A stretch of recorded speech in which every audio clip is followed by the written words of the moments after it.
1, go! Welcome to the Set Count, your source for tournament results, storylines, and analytics set to the tune of your speakers. I'm your host, Vayseth, and I have been working all weekend while watching Dreamhack, preparing for Unrivaled Japan Major, which I'll be leaving for, very soon, in less than like 12 hours at this point. So, I'm pretty excited, pretty nervous. Should be fun going back to Japan and seeing how everybody's doing. How long is that flight? Well, this is the first time I actually have a layover. Normally, to Detroit, I can go straight to either Tokyo or Nagoya or wherever I want to go. But this is the first time I have a layover because I'm actually meeting the rest of MBG in Minneapolis, somewhere in the Midwest. We are meeting up, and we'll be going to Japan together. So that was the only way we could make it work, where we all arrived at the same time. So I get to go for 1 hour somewhere and then go to Tokyo, as opposed to just going straight to Japan like I normally do. Yeah, but like, how many hours will you be on a plane from wherever you're leaving to Japan post layover? My normal flight is anywhere from 10 to 14 hours. It depends on if you're going with or against the jet stream. Sorry. Huh. So it's weird. Yeah, if you're going like with the rotation of the Earth and like the winds, it's like 2 hours faster. It's cool, but it's interesting. So it is a long flight. Kind of long. So, long. Yeah. I mean, I used to drive a truck for a living, so like it's really this is nothing. Drive from Ann Arbor to San Jose, then tell me about it. But I am joined by my wonderful two hosts over here first. So we'll say what up to Suar. How you doing, everyone? Been busy. We're cooking up a little special project we got on the side related to PG stats. You'll hear about that probably next week. Man, both of you got hidden projects that you're just all of a sudden wanting to unveil on everybody. Yeah, it rhymes with I don't know, Key G bar. it'll be fun. It'll be fun. But just keep a lookout. It's been fun. You can just say PGR, man. I know, like what? Yeah, can't really make PGR. That was a terrible rhyme. You tried to rhyme just 3 letters. I know. I was like, this is hard, rhyming 3 letters without the letters themselves. But it'll be a PGR announcement, but not for Smash. But people that have been tuned in probably know already what it is. So it'll be next week. It'll be fun. The trailer's really cool. I'm working with DMG Burgers. Boyga's person behind Dreadful, Captain Zach's godlike combo video. And yeah, I have also a local in my town that I've won 2 weeks in a row now, so it's really fun. So out here farming free money. Grocery money, yeah. But yeah, that's all for me for now. Grad school starts in a month. Jeez. I had the opportunity to go down that road, and I paid off my loans and said, you know what, I don't do this again. So good luck with that, man. That'll be cool. But we are joined by the ever talented and ever busy Unrivaled Sage. How you doing, buddy? I'm doing all right. It's a long weekend. Talking about the weekend, it's time for us to run the numbers. It's time for the numbers. You like that segue? No, I did not. So the numbers, really quick. We got 4 tournaments, 678 total between 4, starting with Colorado and Fort Collins. Fisty Cuffs 3.0 happened. I love that name, by the way. It's a cool name. 119 people, won by JK's Bayonetta. So congratulations to JK. Then Shulabra X in Fukuoka, Japan, with 121, won by the legendary Hikaru's Donkey Kong. I saw the stream pop off with him and jeer with him. He's probably the most eccentric Japanese player from my perspective, at least. Like, very emotive. Just let me finish, Vayseth. Give me the one moment I got. Very emotive, very just I don't know, like very like for the most part, most of them have been very solemn and stoic, and Hikaru's just a ton of fun. So congrats to Hikaru taking that tournament in Japan. It's a nice one to take. A fun cultural thing about Shulabura is it's the only tournament in Japan where people actually pop off. Oh, okay. Why is it allowed there? Is it like in a bar or something?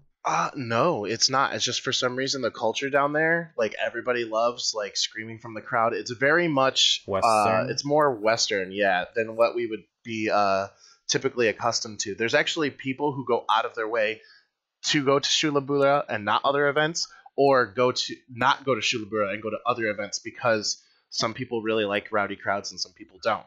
That's so interesting. Okay. Yeah, so Hikaru winning Well, is awesome because, like you said, he's the most animated Japanese player that I know of. Yeah, I mean, it's like funny. Like, I would never imagine Komori Kiri like popping off like he did on Mr. R at Civil War. Like, totally dancing left and right, Donkey Kong Country style. Like, congrats to him again. But continuing on, we had Mars 2017 in Marseille, France. Gluttony took it over 125 people, notably over Fatality. He did it with his Wario. He got some sick footstool setups and some waft death traps. So Gluttony still a threat in Europe, one of their best, clearly by a large margin.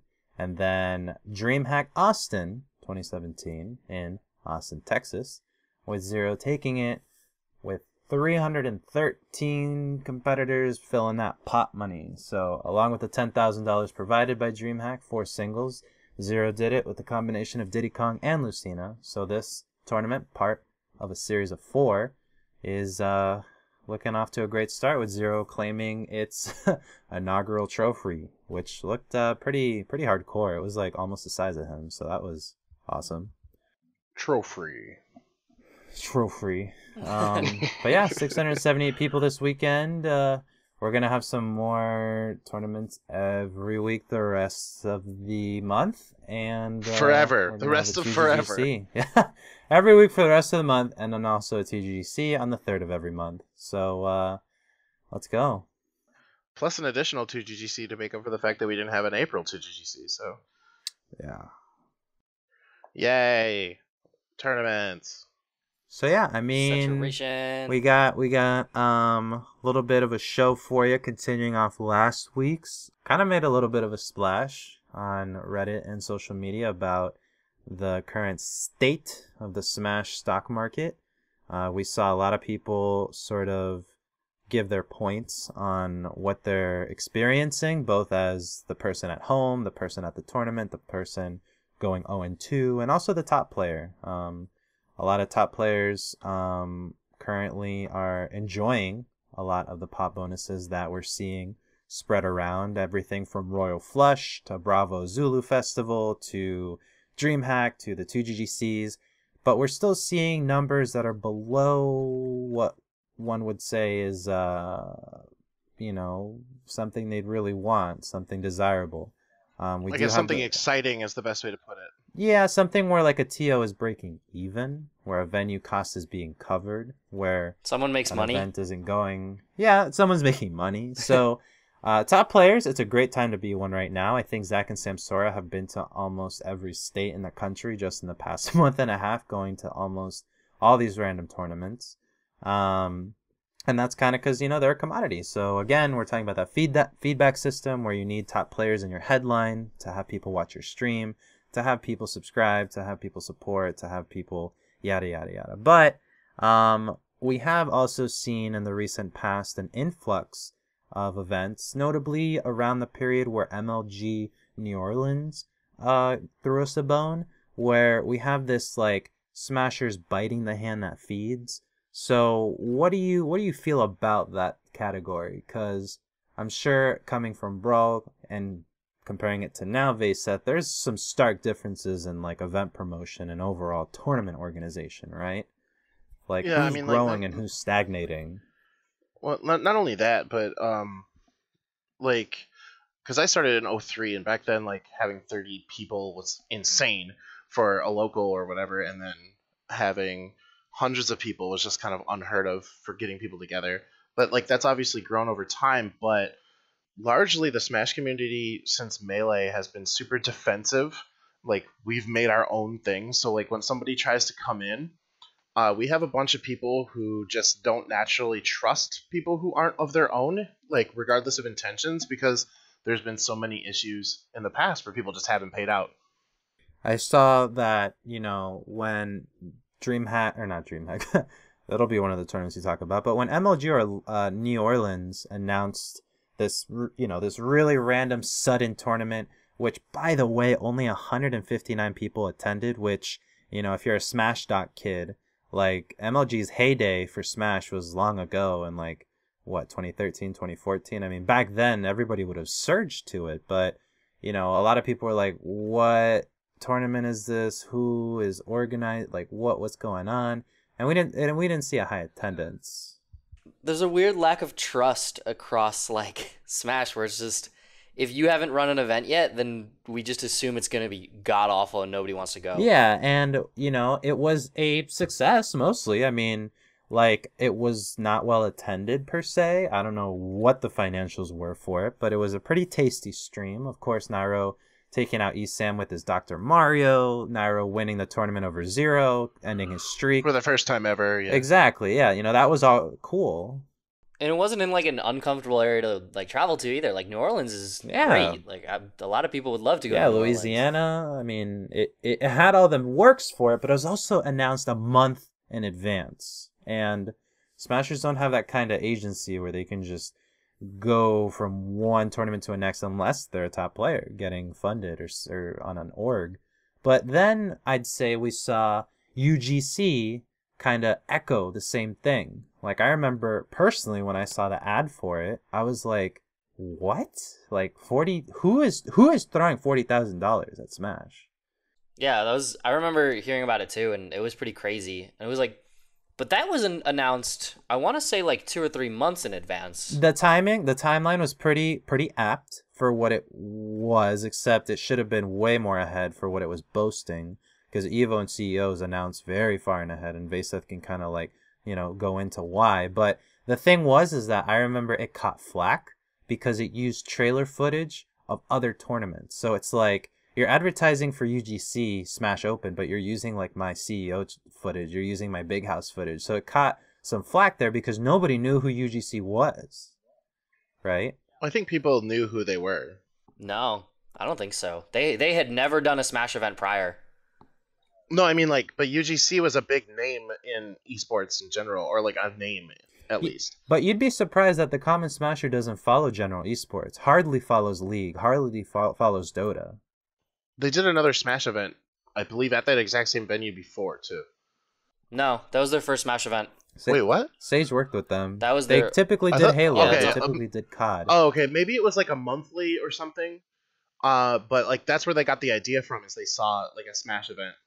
And I thought so the UGC is run by 3 core people. There's the owner and then 2 guys that work directly with him. And specifically one of them is a Smash player. He plays a bunch of Melee and stuff, but they had never actually run a Smash event. Prior to that, their main game focus had been Halo. And, that's a game that unless you're, pretty dedicated to Halo or, Microsoft shooters, you probably don't know. That's not, a household name. Well, that's true. It's getting bigger. They're continuing to grow and, branch off into all these different games. And you can definitely, I'd be super surprised if we didn't see another Smash game or Smash event from them.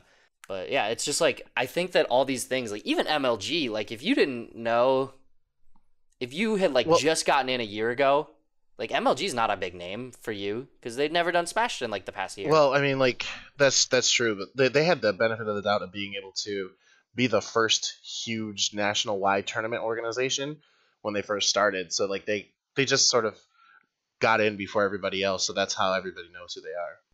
Right, most people will know MLG, but if you had never followed esports before and you really just getting in, MLG was not let's say Smash was really the only game you were starting to follow, you wouldn't instantly know MLG. Oh yeah. But obviously they're monstrous in Call of Duty and stuff. So if you follow any esports, you're likely to see the name. Especially since the memes have died. I'm pretty sure those memes haven't been live in 10 years.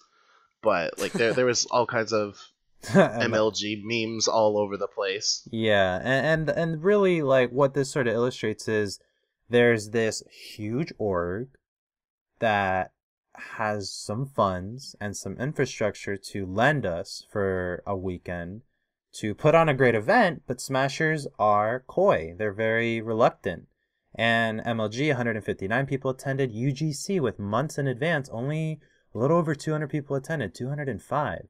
It was saturated with top players, but again, the issue that we're also seeing is that outside events, or orgs rather, don't exactly know how to interact with the community because we have really weird needs, schedules are weird, and also what people like isn't what you'd expect, you know? Yeah. Like, I also think UGC was hurt by location a little bit.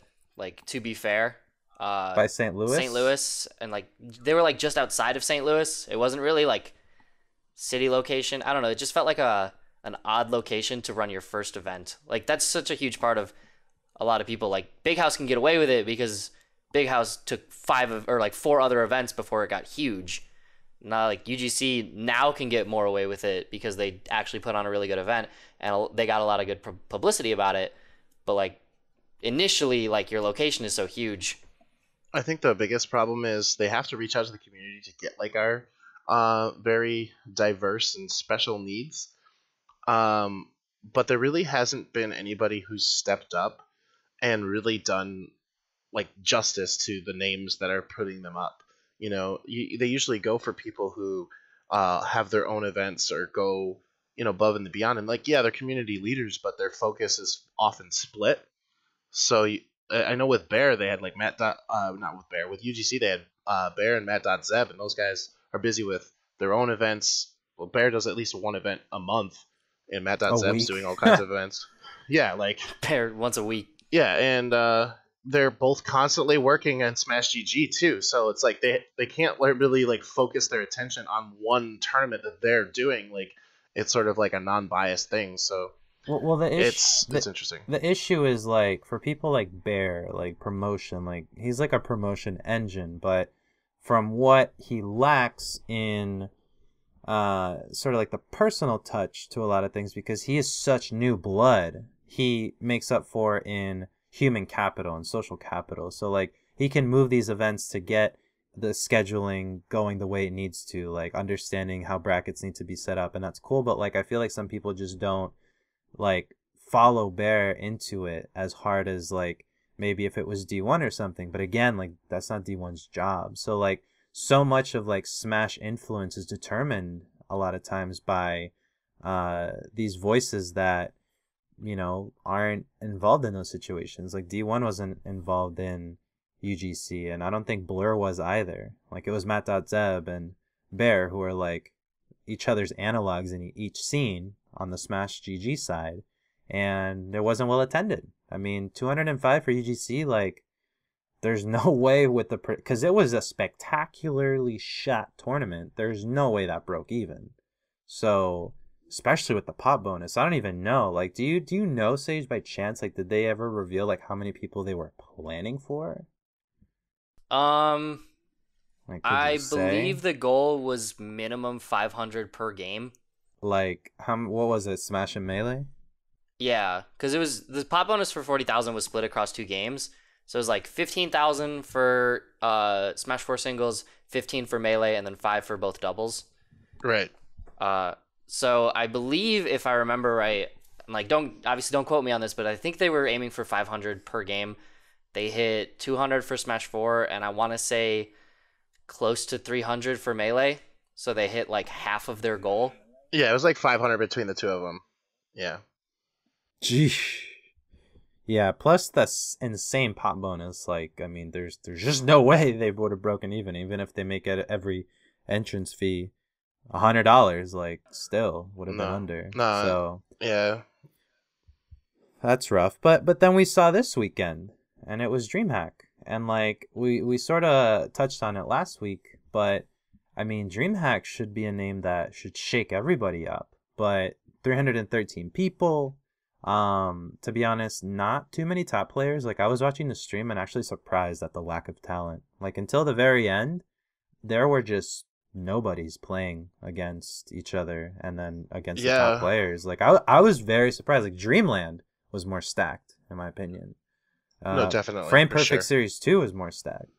And it was just kind of surprising. Again, like Dreamhack should mean something to me. Like I was saying last week, it didn't so much. Plus the advertising was a little bit flimsy. But like, do you think that like Dreamhack would want us next year based on this past weekend, Vayseth? Like, do you think they'd start that again? It's hard to say because it wasn't just our event that was kind of like low numbers. Like Melee did pretty okay at 438. Wii U had 313, but then you look at other games like Street Fighter only had 246, StarCraft had 80, Pokken had 72, which is actually pretty good actually. But Guilty Gear only had 48, and then the other tournaments had less than 32. So I think this was just them going in.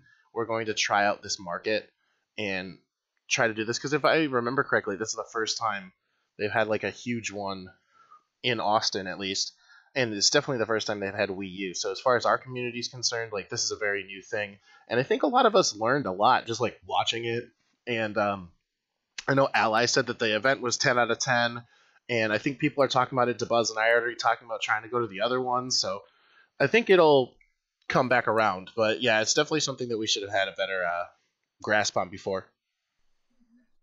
And like that's the thing though. You said like Ally and all these players said the event was 10 out of 10, and all these other top players are saying they're going to try to 10 the next one. It's like Smash players need someone or something to tell them what events that they should endorse. And if nobody initially endorses the event outside of the people working it, then like nobody cares. And that we all just like sit around and go, oh, that's interesting. I'll see how this one goes. That's how I did Frostbite. I don't know if you guys remembered. Do you guys remember where the hashtag come to Frostbite tagline came from? No, I just remember you said it 100,000 times.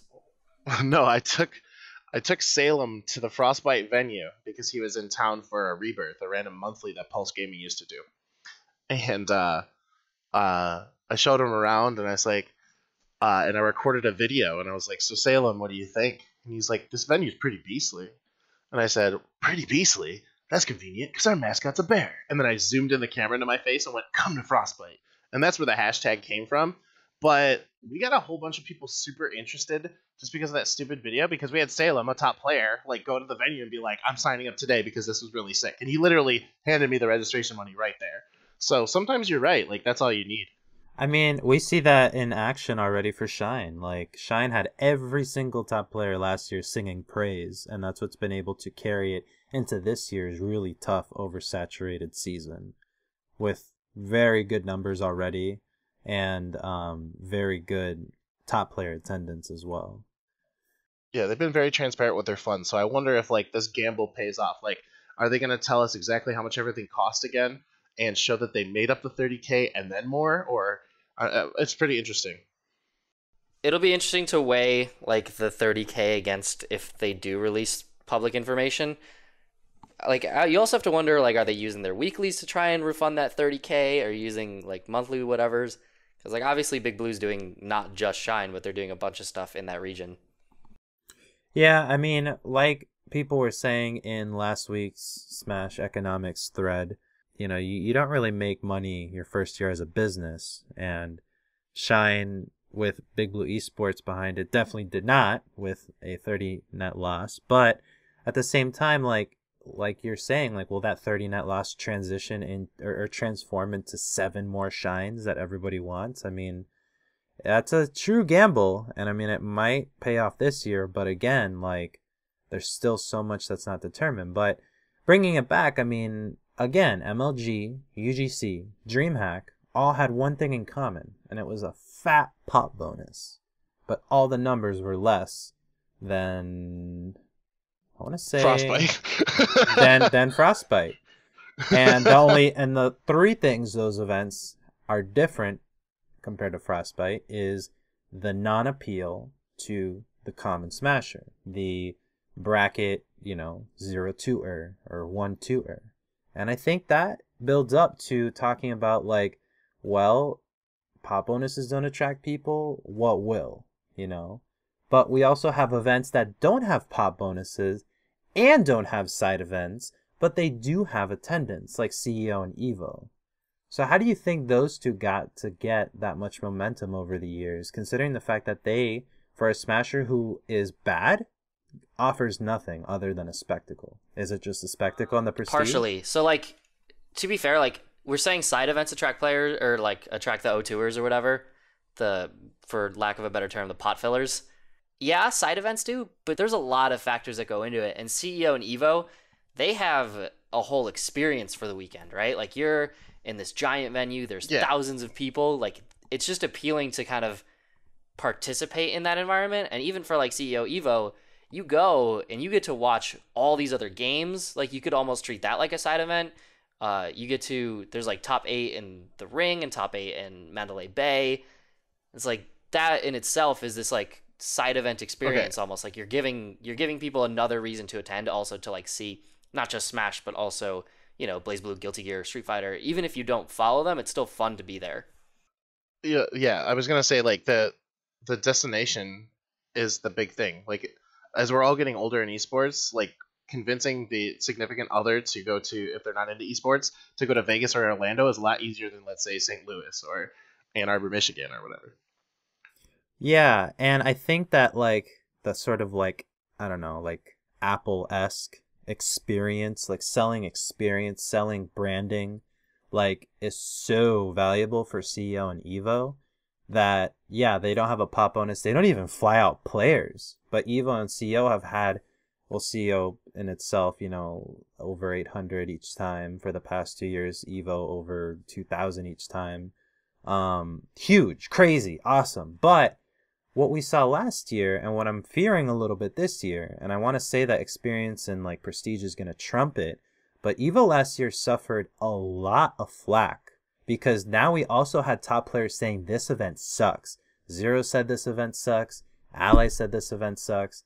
eSam said this event sucks. Anti said this event sucks. And that's damaging because like Sage said, a lot of smashers in this community won't go to something unless a top player or a personality tells them to. And when you have essentially the best players in the game telling you this event sucks, like what's your recourse at that point as an event organizer? Because that is in the Smash 4 side, we didn't really see it. But CEO had the same problems with Melee last time. Okay, yeah, and I think I remember like something about Blur or somebody ranting about CEO. I mean, again, Leffen was the primary antagonist. Yeah, somebody, but again, noise, right? Noise from influential people in the community, which to us might be like, okay, like eSam's going on a rant, but like, I don't know, like Evo didn't have to give us Sunday. Evo didn't have to give us anything. But like a lot of people want to move away from the FGC tournaments, and I think that that's just maddening because like there's so much value that we can build by attending those events and bridging those gaps. I mean, I think that's what Bear's trying to do with all the grassroots work he's trying to do, what Smash EG's trying to do by having everybody unite on Smash EG. Like, there's just so much that you would get from working with each other than to just like, let's make our own Smash majors, in which all of them are $20,000 losts. Yeah, we already tried that, and it was a miserable failure. Yeah. Except, you know, like, you know, we pigeonhole ourselves by not wanting to go to those events. But the events that are homegrown, I mean, I listed a couple here, but like, there's no Pound this year. There's no Apex this year. I don't know which other ones are like that, but were there any other homegrown, like, kind of household name events like that, Vayseth, that you remember that aren't around anymore? Well, Paragon? What happened to Paragon? You guys remember Paragon? Yeah. Do you remember Paragon? Wow. Yeah, we got put on blast at Big House super badly for it. Who? Why? What? Big House 5 had the Midwest rule set, and Paragon has basically what we ended up doing. Paragon LA, right? Rule set. Yeah. Okay. Like, but in 2015, that wasn't the stage list wasn't set, so everyone went to Paragon with this new like reduced stage list, and it was a huge deal. And the whole West Coast basically didn't show up to Big House 5 because we had a quote unquote Midwest stage list. I mean, to be fair, that stage list was trash. I remember. Was Delfino legal? Yeah. Let's go. Yo, yeah. Castle Siege was legal. Those are some of the best sets I've ever played, to be honest. Heck yeah. Dude, I remember at Big House 5, I was sitting in the crowd, and like Castle Siege got picked for every single game every single set in all of top 8. So for 10 sets total, Castle Siege showed up at least once. And every single time, it went to like a minute or less on time. Ooh. There is some like pure jank on that, but again, like those homegrown events bringing it back, like, they faced hardship. I remember, and then again, we saw that echo effect, that, like, Apex last year from all the freaking controversy that happened. Or no, 2 years ago, Jesus. Okay, not only the roof falling down, but also Alex Strife and whatnot. You had people turning their back on them, and then the next year, you have Apex at 300 people. So Yeah. We see the controversy just kills events in general. Like Beast 7 was by all means a success. Beast 8 not happening just because like one guy's controversy. Yeah. Yeah, and I mean that's sort of like, I don't know, maybe like anything. I mean like music festivals, etc. But like in terms of like don't support CEO or Evo, let's do our own thing. It's like, okay, but like who is gonna? Because the people that are doing their own thing are failing. Like, I don't know, but from what I feel, Genesis next year will suffer something.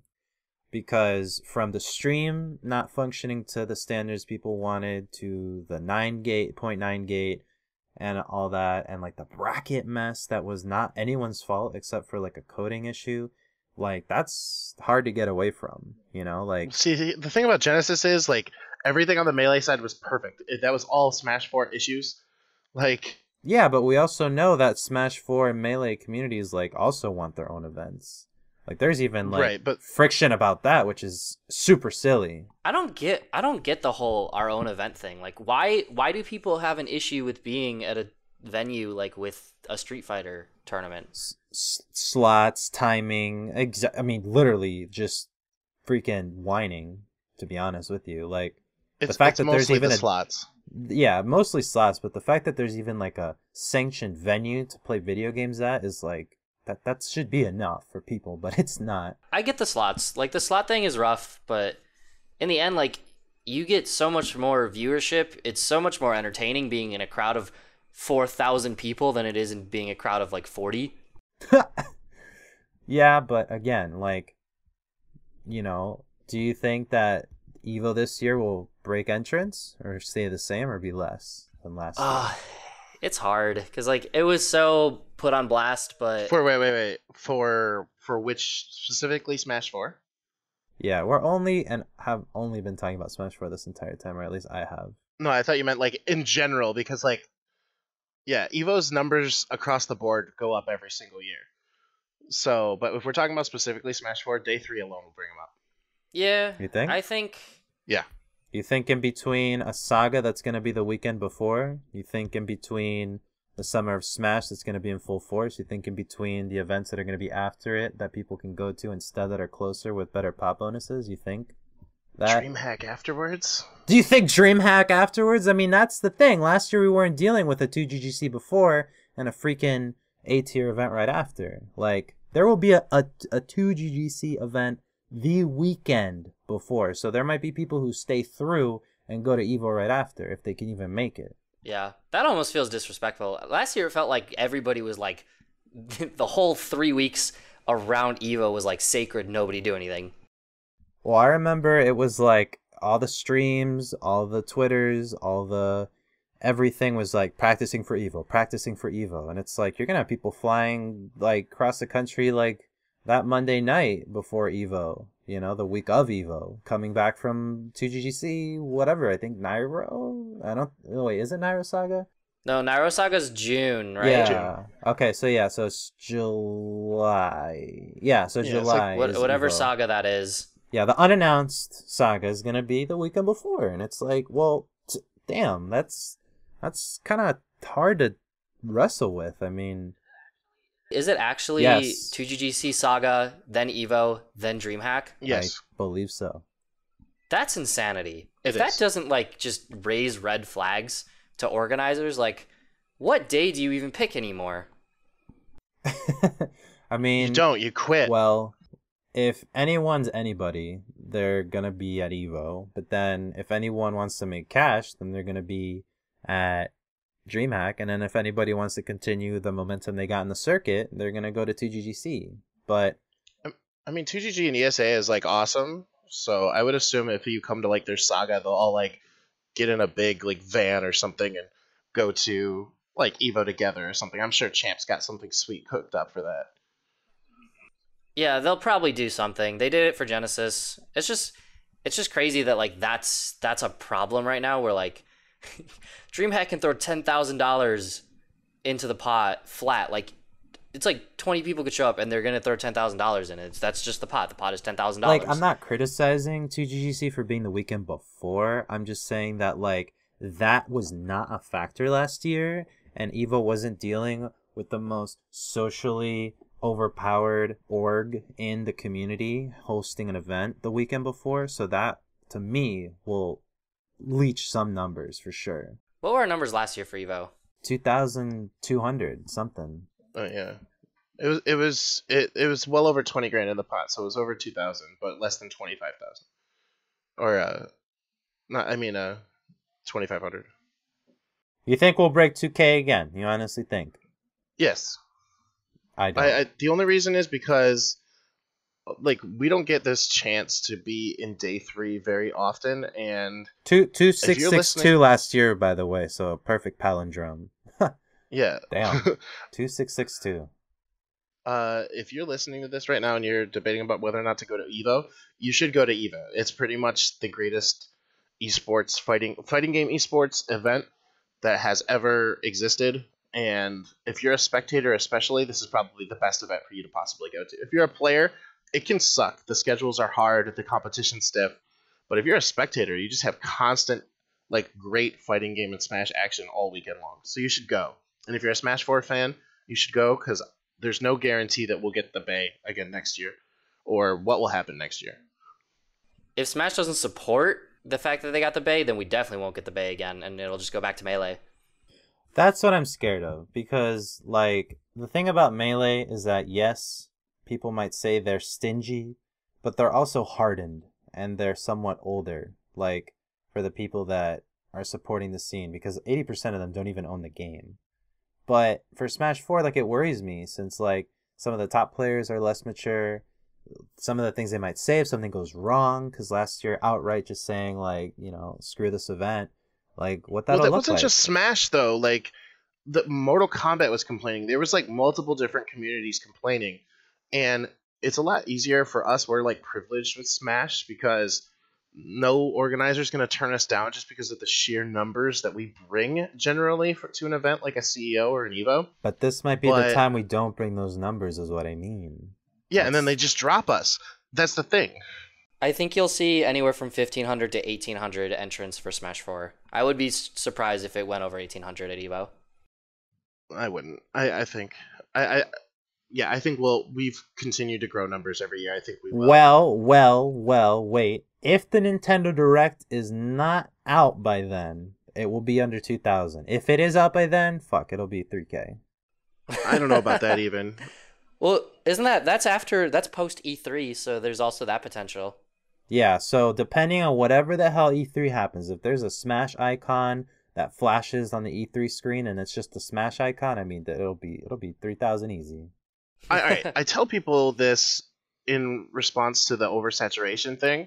You know, the average player or the average fan of esports generally gets to choose one event to go to a year. Some of those people go to Genesis. Some of those people go to Big House. Some of those people go to CEO. Some of those people go to EVO. But there was also Civil War as well. But, like, here's the thing. Generally, people didn't go to Civil War or didn't go to whatever because they only can go to one place a year. And if they're only going to go to one tournament a year, they're going to choose EVO. It's the best tournament. So the numbers will always be huge for that tournament because... Best viewership tournament, at least. Best spectator experience tournament. Right. So, like, if people get... And, like, spectators aren't just going to go and not enter, which is why the numbers are always ridiculous. Like, I guarantee you, out of the 2,662 people that entered, the amount of people that entered tournaments for the rest of 2016 last year was probably less than half of those people. They just went because they went to go to EVO, and they've been going to EVO for a decade, and they're going to continue to go to EVO, and they're just going to enter anything that they think they can play in, you know?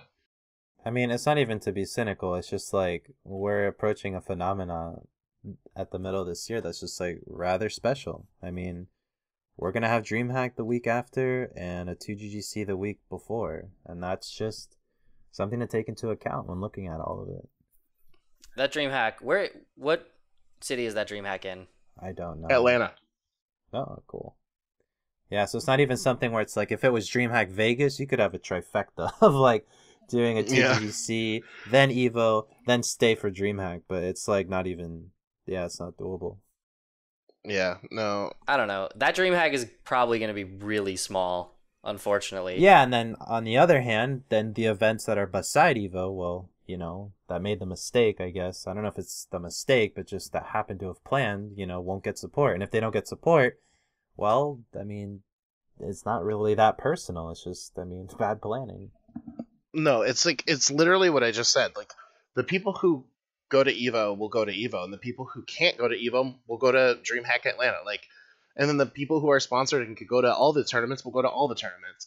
That's just the way it's always been. But we had a bunch of sponsored people that didn't go to DreamHack. Well, because, this one is particularly damning because it's right in the middle of college finals, and the majority of our top players are college students. Fair. I actually, I'm going to take back what I said. I do think this DreamHack, I still don't think it will be like a crazy success. I mean, I guess whatever their number hit was like 300 something. That might be a big success to DreamHack people, but I think DreamHack Atlanta will hit like close to 400 simply out of nature of like, you'll have all those Florida people who are right there and the Atlanta people and stuff that can just go to DreamHack especially because like Vegas is far for them. Yeah, I was going to say, like, the entire state of Florida, the entire state of Georgia, and the entire state of Louisiana alone, but then you get the Carolinas coming down, too. Like, that's a huge community down there that could just fill that. So, like, I think Atlanta was a good place, and I don't think... There's very few people probably from that region who are choosing between Evo or DreamHack. Yeah, I think you'll see 400. So if they don't get the attendance that I guess their broker deems as appropriate for like the DreamHacks, you know, looking later at like Evo and blah blah blah blah blah, like what do you think we should rally behind? Like what ideas, what sort of events do you think? Because in terms of our own homegrown, the one that's seen the most success, Shine being a close second, I think. Obviously Frostbite being up there, but on a smaller scale, but SmashCon, right? SmashCon, which features more than just a tournament, has had crazy good numbers and is less of a tournament than it is a con. But making an event like that is not exactly simple because it's not just this tournament and the stream. You need the panel, the cosplayers, the events, the side events, the other games. I mean, do you think we should resort to our own homegrown events adapting the SmashCon model or the Frostbite Shine model, or we need to reach out more to the UGCs and the CEOs and like take a hold of what they've given us and just grow that? Well, what do you I mean, SmashCon does what DreamHack did and what Evo did. Like, it's about more than the tournament. Like, there's panels, there's experience.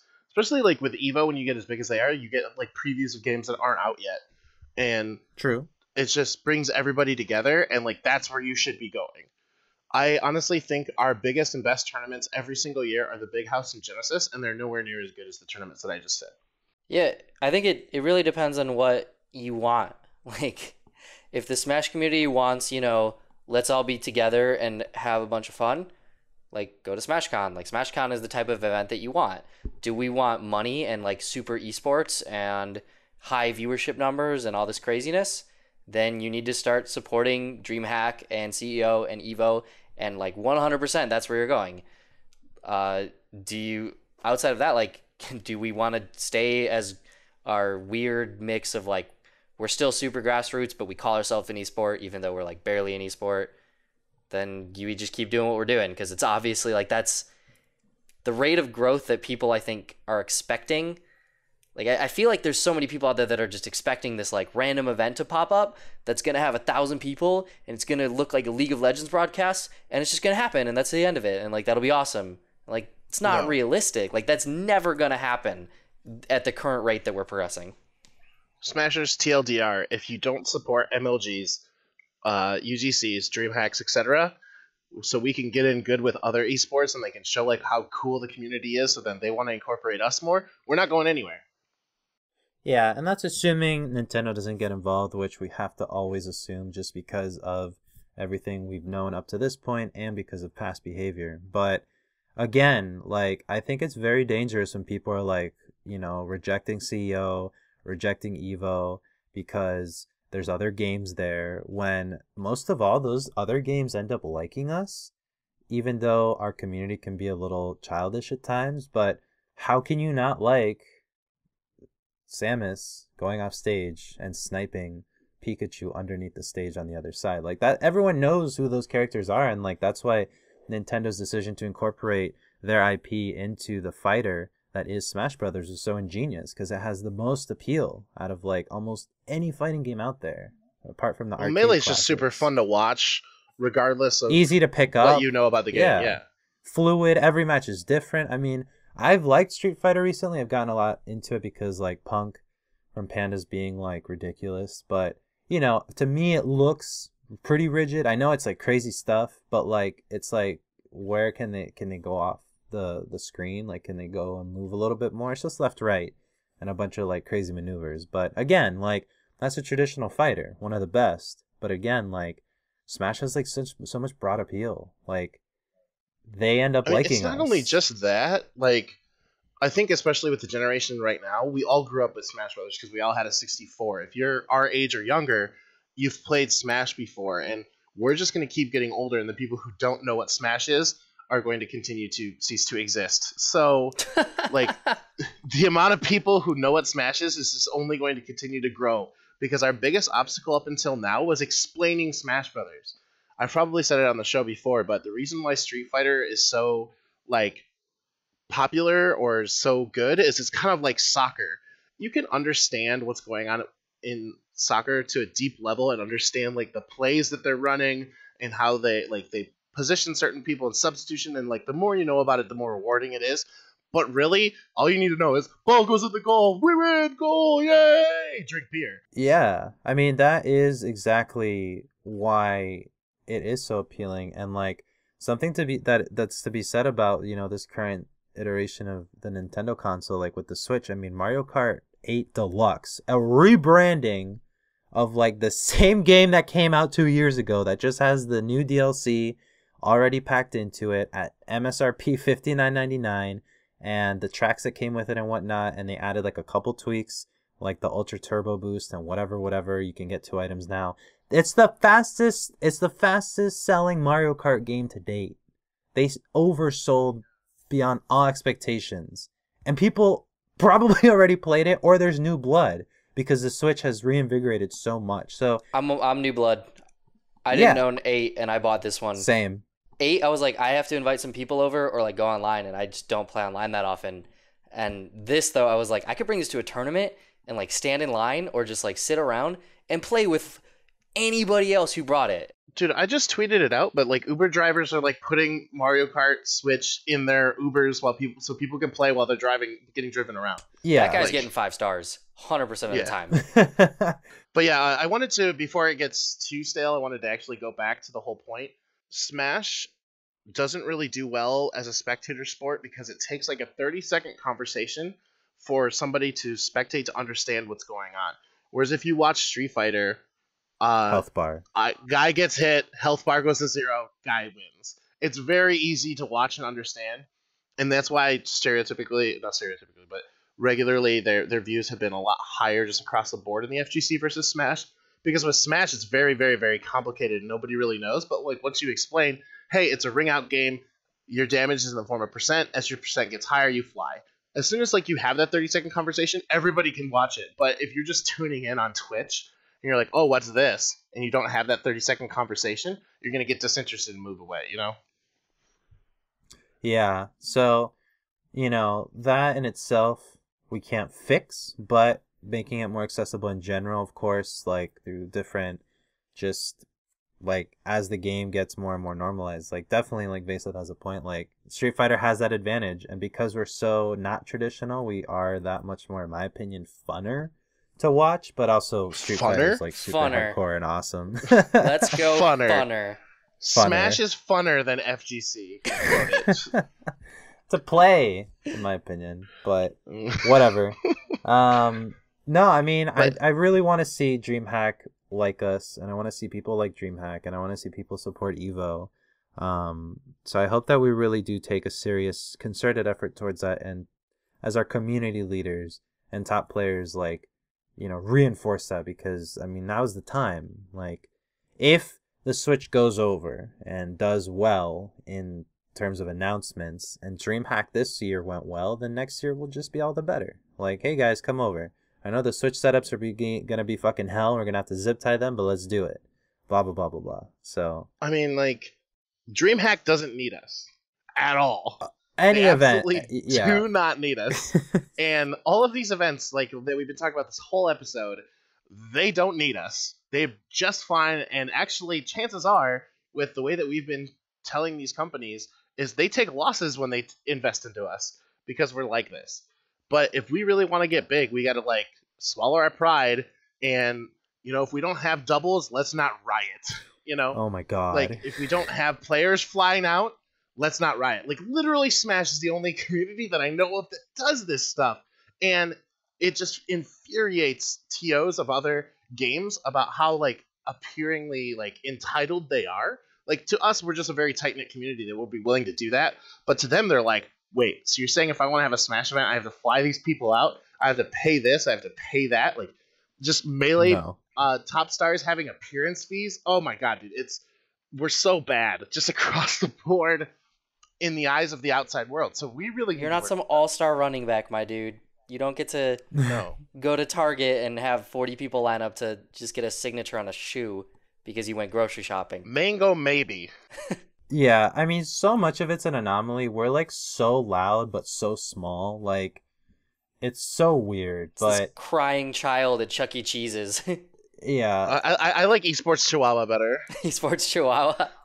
Yeah, it's that guy. It's that dog you walk by when you're going to get food, and he's just sitting behind the fence, barking at anyone that goes by.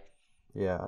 In summation, if you see a link for a stream for DreamHack, CEO, Evo, any FGC tournament that's hosting us, like, retweet it, share it. That's the least you can do. And if anything, try to, you know, watch it and see what's up, because more likely than not, like, it's happening at a as a total favor for us, because like we've seen when we try to do this on our own, $20,000 loss. So these tournaments are not getting any money from our registration fees. They're not getting any crazy viewership. Like, apart from Evo getting like a Sunday viewership because it's the virtue of Sunday, I mean, even streams like UGC and like Dreamhack didn't really peak that high. I think Dreamhack had 24. I mean, still Frostbite beat that, and it didn't have a pop bonus. Like, it's stuff like that that you really need to get behind now, because it's starting to be where like the star power won't be able to carry us for much longer. Yeah. Something that would be interesting to have a episode on in the future is like, how do you change a whole game's culture? That would be like a mini series on HBO Live. Like, that can't be one episode. Well, I mean, the first thing that I think 2018 will show is, I think probably 2GG will go, all right, monthly series, kind of a lot. We're going to back off a little bit. I think that's probably going to happen. Hopefully we Bitch, bring it's up... like May. Why are you talking about 2018? Because 2017 is already done. Like, it's already packaged, printed. Like, you just go to the events. Like, there's nothing new that's coming in 2017, event-wise, that's really going to, like, blow us out of the water unless some random UGC thing happens. True. Or until, you know, that little fire cross happens on the screen and Smash music starts playing. Oh, well, no, I meant, like I said, event-wise. Yeah. Like, there's really nothing in our community that's happening in 2017 that's interesting. I mean, 2017 was planned and figured out, like, across the board pretty much before 2016 ended, and immediately TO started working on 2018, which is like the biggest problem.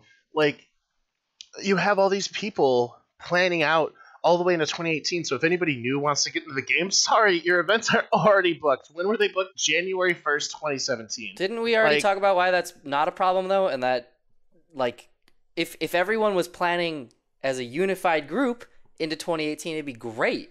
That sounds like the ideal. The coalition. Right, but the problem is, yeah, like, you have to get into that boys club to, like, be able to make those calls, basically. Yeah, but we need an Illuminati, man. Like a real Illuminati. Like an actual, instead of, like, us just kind of, like, shit posting and posting memes in a chat group. We need to actually get things done. I agree. Yeah, I'd like to see it, but Yeah. I think we should move on to the run back. Yeah, no, that was pretty much it. Support anything that is trying to help us, because you're gonna wanna wish that you did when it's not there anymore. Real quick, because I forgot to bring it up earlier, I want to bring up one thing. Things like Armada did this past weekend make other games and other organizers look at Smash very, very poorly. Who did? What Armada did. Where he dropped out because of his controller.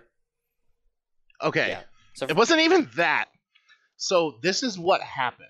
Evidently, in Melee, there's a bug where if your controller isn't malfunctioning in a certain way, you can't play, like, pristine Melee. There's some sort of bug or something where if you have a malfunctioning controller, you can play better. So these top players go out there and they try to find all these controllers that are malfunctioning in a specific way, but if you play on them a lot, then they stop malfunctioning in that way and they're no longer usable. So all these players go through all these controllers and they're very particular about their controllers or whatever. Well, Armada posted like a week before the event saying, oh, I can't find a controller for the event. And being the best in the world, being sponsored, having one of the biggest followings of all time, maybe you should have like a couple backup controllers. And if you have a week with those resources, you probably should be able to find a controller or 7.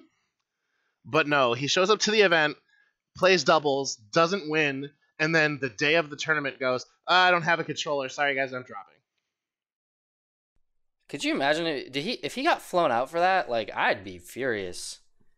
Well, he said the same thing as Dreamland, or not Dreamland, Frame Perfect Series, but it was for family issues.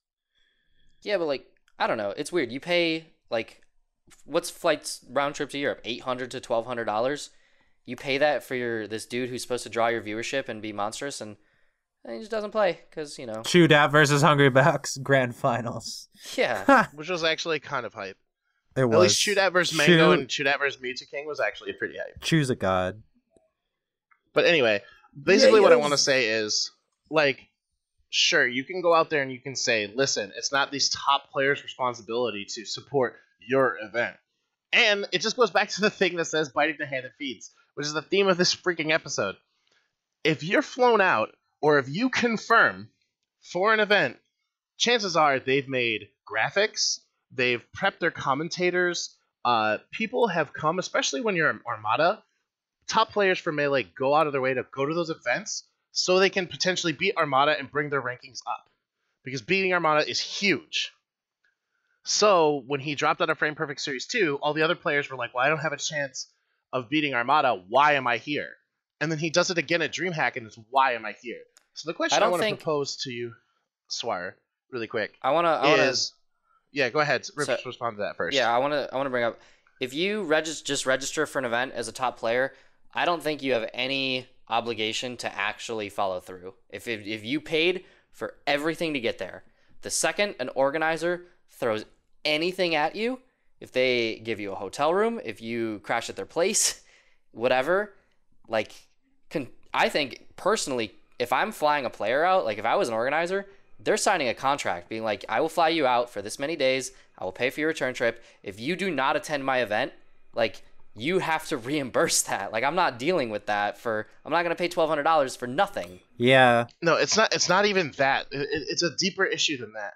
Because, like I said, if Armada confirms for an event, then other top players go because they have a chance to beat Armada. So basically, when he last minute dodged Frame Perfect Series 2 and last minute dodged Dreamhack, all the other players who planned out their schedules spent money to go to this tournament specifically for the opportunity to be able to raise their ranking. The other top players are now screwed because they don't get that anymore.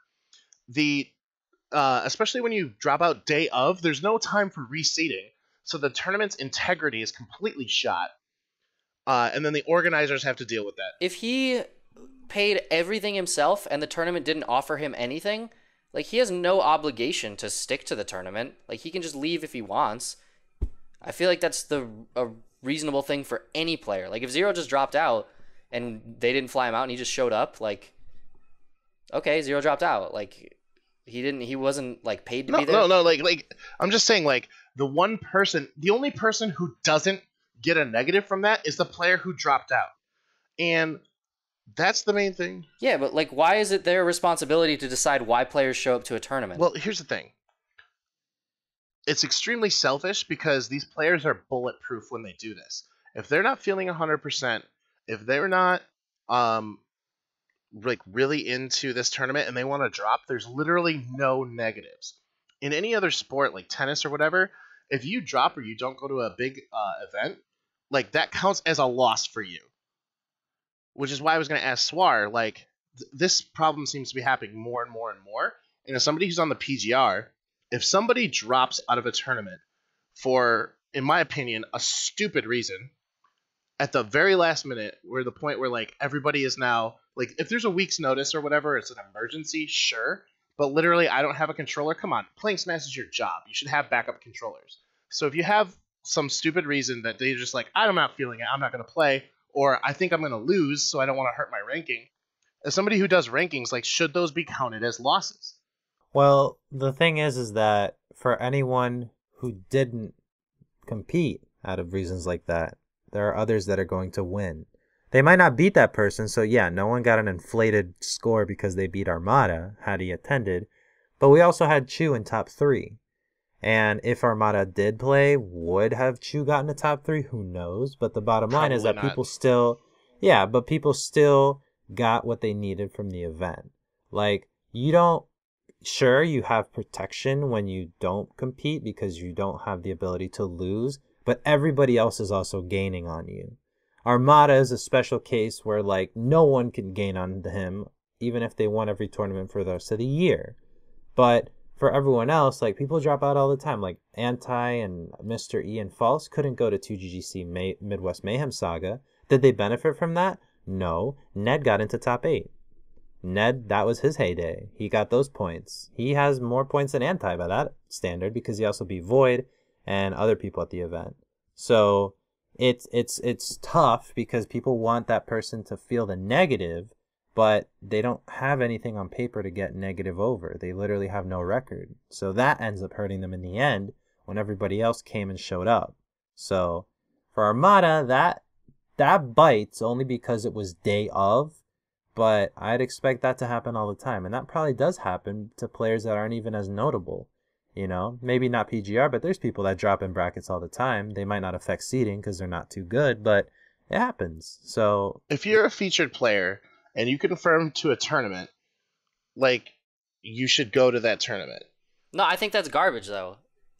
Unless you have no obligation. Unless it's okay.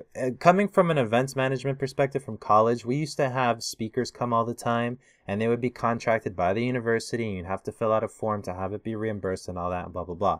And they had to sign a contract that said, you're paying me this money, so I speak on these days, and if I don't speak on these days, I have to reimburse you.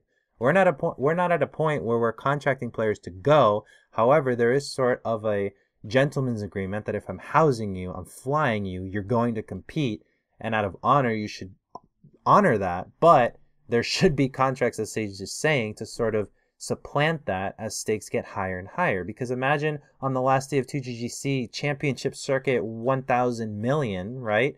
Zero's like, I don't want to play. And it's like, holy shit, like, everybody came to see you play. Like, like Ally not going to Civil War would have really sucked. And it's his responsibility to make the flight. So would a contract have been necessary? I don't know. But again, like, Sage is right. Like, if you aren't legally obligated to compete, I don't think that it's your ultimate job to compete. Like, unless you were contracted into it. If Armada flew himself out to this event to compete and then didn't compete, cool. He flew himself out for nothing. That's his loss. I think it's just a respect issue. Okay, so don't respect him then. So don't fly him out to your next event. No, it's not that. I think it's where we as a community don't respect these other organizations, because I guarantee you, like, that kind of stuff would not happen at a Genesis or a Big House. Like, if he had to tell Bobak or Juggle Rob like that at, like, his event, like, it would have been different because, like, they're homies or whatever. But because it's Dreamhack or whatever, we can get away with it. And, like, it rubs, like, every other community super the wrong way and made, like, every like made Melee seem like once again the super entitled whiner babies and nobody wants to work with them. Like they're super pissed off about this. Like I must have a modified controller essentially to play. That's cheating. A lot of people are saying. Okay, so you're talking from the camp of like, because Dreamhack isn't like the buddy to us, and they pulled us solid by having us, hosted and blah blah blah blah blah, and Armada dropping out of no respect to them, that bodes badly for Melee. That's what you're talking about.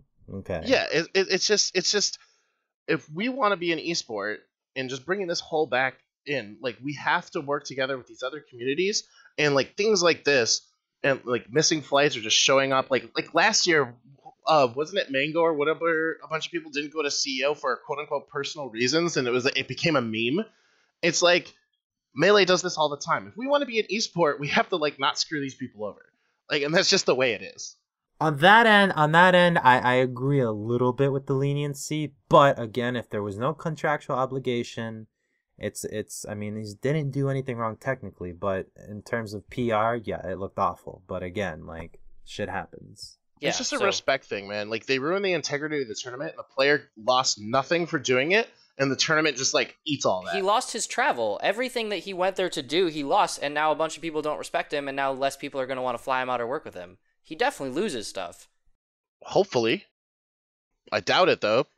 Then it's the culture of the game that people just don't give a shit that their player dropped, and, like, all the event organizers are still going to fly you out. Like, you do this in most things. Even in Smash 4, like, if let's say Zero was, like, getting, or let's say, like, Anti or Nairo or someone was getting flown out to 2 different events, and he dropped out of both events, people aren't going to fly him out again. Yeah. Like, I feel like it's a Melee-specific thing that, you need the gods, and if you don't have the gods, oh my god. It's just a personal pet peeve, like, when people commit to something and then they don't follow through with it, it's just, like, it just gets on my nerves. I get it, but, like, me signing up for a tournament, like, if I signed up for EVO right now and I didn't go to EVO, like, I made no real commitment other than I gave you some money. And I guess this is like sort of broaching like a new topic of like, you need the top player to make your event, and it's like if you put so many eggs in one basket and they drop out like that, that's pretty dangerous. Yeah, and again, the player, like, yeah, they lose an entry fee, but like the TO now is like looking into getting serious losses on views, which then affects their sponsorship, which then can affect like them in the sum of thousands of dollars. Like when you're somebody like Armada, it's kind of like when you're a coach in the timeout rule in Melee, you should have special circumstances and rules. And like when you commit to something, no. If Armada goes on his own accord and nothing else, and he just goes to attend, and he drops out, like there should not be rules associated with how he has to compete at a tournament. If he drops out, that's for him to deal with and for his sponsor to deal with. If you flew him out, now something should happen. Now he should have a contract that he has to compete. I don't think that putting special rules on these players in order to force them, like, no, you have to compete or you can't drop or something like that, that is ridiculous if they went there on their own accord. Also a little bit of a slippery slope. No, yeah, like you're 100% right on like that. But I just feel like if Armada respected the organizer, he wouldn't have done it. Well, yeah, like, okay, is it shitty? Yeah, it's shitty. You dropped out of their event, like, you're a big name, whatever. But, like, at the same time, now your sponsor has to deal with it because now you didn't attend something. If your sponsor paid for you to go, like, that's just wasted money for them. And you just wasted money. So, like, ultimately, players are going to get affected. Especially, like, Armada being as big as he is, whatever, like, it's going to affect things hugely, and maybe his sponsor doesn't care, right? But, like, TSM, they would give a shit. They would be like, what are you doing? Yeah, they even, like, the Alliance, like, announcement for it had, like, spelling and grammar errors in it, too. It was just really bad. It was just left a huge, terrible taste in my mouth, and it just made Smash and Melee, specifically, just look even worse to other communities than they already have. It seems like that's, like, their job right now, is to make sure that, like, everybody knows how great they are, and like if we want to grow, we need that. It looks bad, yeah, but that's a whole nother topic, and I feel like organizers, protect yourself if you're flying people out and committing them, because if they don't go, then it's wasted money. But You're screwed. yeah, if they Yeah. don't bank on a player attending, like just because they signed up on Smash GG. Mm-hmm. All right, well, that'll end the topic for this week's episode. We'll transition to the run back. Run back. Really quick, we have a question from Twitter handle Takisaragi that says, "Hey guys, I love listening to this account each week. So a lot of Smash players I've seen on Twitter want to play Smash full time without a backup plan, often quitting school, not having another job on the side, etc. After seeing Suar's tweet about Smashers not making enough money to sustain themselves, unless at the highest level, do you think there should be more active encouragement and or awareness of this reality from players like Anti-Debuzz who have these backups even though they're professionals?" That's a catch-22, isn't it? How do you mean? Because, all right, if I'm Zero, for me to continue in my career as a Smash professional, I want to encourage more people to come to tournaments, right?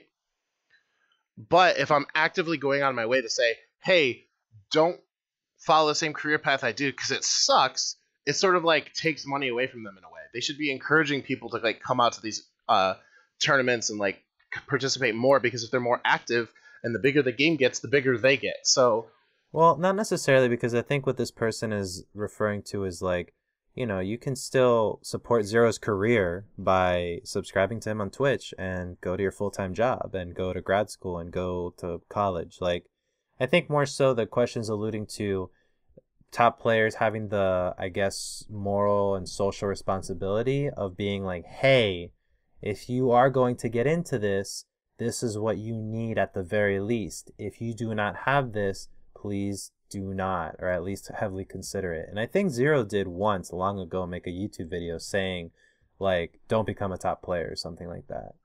Yeah, I remember we actually had that conversation in person in Japan when he was there, and he was just like, if you become a top player, you'll hate this game, Vayseth, so don't learn how to play this game. And I think a lot of players, especially like Debuzz and whatnot, up until very recently, Hungrybox was like the biggest proponent of Smash is my hobby. I'm not going to sacrifice my life or my career for Smash. And then very recently, he just quit that. Yeah, now he's Smash full time. Yeah. Right. So, well, really quick, just to end it on my thought, and then Sage can take a whack at it. I think that yes, these people should be advocating for the sort of safety nets that people should have if they're going to commit time to something like this, which is like a hobby with very low payout, very high risk. But at the same time, a lot of those players are also figuring that out. So Debuzz, for example, is still in the midst of college classes, has a year left to graduate, and he's limited so much by what he's doing in terms of competition. So he's also learning about that. I mean, even on Twitter, he's like, I need to find out how to turn this into a career after I can't compete anymore, because these players can't compete forever. I mean, even in Melee, you could see from like the wear and tear it brings on their hands, like you can't compete forever. I mean, athletes retire to do other things, whether it's commentary or, you know, even acting. Jesus, like I don't know who'd hire an actor to play or a Smasher to play anybody in a movie. But again, like there's more pathways to their career. But right now in Smash, a lot of top players are figuring it out. So I hope that they act as role models at least. But I think Anti just got back from a week binge of Mexico with Keitaro and them, so he's also living life. So I don't know, and it's really hard to say. Yeah, I feel like it's hard for people like there that are trying to like understand if it's possible for them, because it's like sponsorship deals and salaries and stuff is so hidden and it's like so unknown to most players. And fluctuates wildly. Yeah, I mean, like you can have someone give you $100 a month and a jersey, and you can have someone, you know, pay for a house for you, whatever. So it's all over the place. I just saw an article about the deal that Ally got, and it's like full amenities plus like 4-digit salary a month. Like it could go pretty good. Yeah, like you can definitely get good. Yeah, and again, like it's also becoming a little weird because a lot of orgs don't necessarily understand Smash all the time, so like they'll go in hard and then they'll realize, like, wait, where's the viewership? Wait, where's the return? Wait, like, do you stream, like, better than this? Because this isn't what you told us. And, like, there could be problems. So, like, I don't know. There's also a little bit of a, I guess, sweet spot we're in with some players that are signed, but a lot of contracts are 3 months. A lot of contracts are half a year. Like, they're not very long because so many things change. At the end of the day, you have to be a competitor. And if you don't bring in results, if you're not ranked, if you're not winning majors, like, you'll get dropped. I mean, you'll get dropped, like, pretty easy, just like anybody in any sport. Yeah, that's your safety net too. I don't know if necessarily players need to like put a bunch of awareness out. I think it goes with anything in life. Like, it's almost like if you could say that about, you know, committing your whole life to trying to get into college on like a football scholarship. It's like a same concept, right? Yeah, I mean, you get the scholarship, then you start partying, and then you let yourself go, and then it's like you can't even kick it over the free throw line. Like, come on. Like, what? I think wait. You just combined like 3 sports. My brain. That was the joke. Brain. That was a joke. Calm down. I believe you never. No, but anyway, TLDR. I don't think any players are going out of their way to mislead I'm not done with my comment. Oh, sorry. Here. Trying to cut me off my here. brain melted from the sports. But throw it over the kick it over the free throw line. I'm gonna kick you over the free throw line. That's what's gonna happen. Touchdown on the birdie, umpire. I can't. But yeah, I think it goes with anything in life. Like, if you're gonna commit to something that's not guaranteed, that if you don't get, you have no future in, like, it's kind of stupid to do it without a backup plan. And I feel like it's common sense. It's just you're of your high school players who try to go for college scholarships on football and do no classes in school, and then they can't get into anything but like a community college, and it's like a shitty one at that, or whatever. Just like whatever you're trying to focus on, like if it's something that's not guaranteed, that won't somehow lead to something, like it's just not, you always want something else. And I don't think that we really need as a community to like make that so known. I think people just like, that's for them to like learn and understand through life.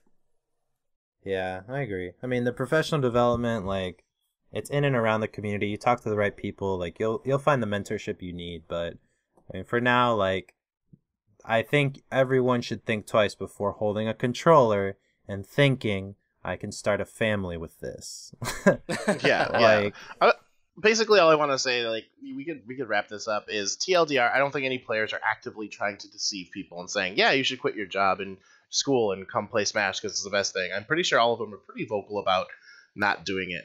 Yeah, as well as the stress associated with it. I mean, competing every week, especially now in this season, like, it takes a toll. So that'll wrap up the run back for this week, I think. For sure. Sage, run us out of here. Yeah, as always, guys, you can hit us up on social media. Find us on Twitter at @thesetcount, or you can shoot us an email at thesetcount@gmail.com. Either way is a good way to send your run back questions to us, either on Twitter through a DM or through a tweet, or in an email if you want to send us a nice long one, like our lovely friend Trent Esports likes to do pretty much once a week. Constantly. Yes. I like reading them. They're fun. Maybe. They are good.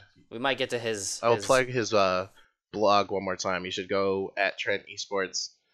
Find him. Read his blog. He's got good things to say. Yeah. So thank you again, everybody, for always listening. Of course, you can find us on iTunes, Stitcher, Google Play, YouTube, SoundCloud, pretty much any of your major podcast feeds. And if there's anyone that you want to see, just be sure to let us know on Twitter, and I'll see if I can get it there. For sure. Until next week. Oh, wait. I'm going to Japan. I might not be next week. You guys will have to let me know. But, yeah. By the time you hear this, the Unrivaled Japan Major should actually be live. If this comes out on Friday morning, right about Friday night is when Unrivaled Japan Major will be live. So check me on the stream over there. Go watch Japanese players do really cool stuff. But seriously, I got to pack up. It's like 10 o'clock, and I leave in like 7 hours. So, but this has been Vayseth punting it over to the fucking free throw line to Suar. I'm yelling. Yeah, so Panda Global Suar, I'll see you guys around. Hope you guys like the announcement next week for the PGR. So stay tuned. And this has been Sage, and I'm looking for a touchdown on a birdie with a 9-iron. I hate you all, and I will see you next. Except for the listeners, I love you, but I hate both of you. All right, guys, we'll talk to you next week. Bye.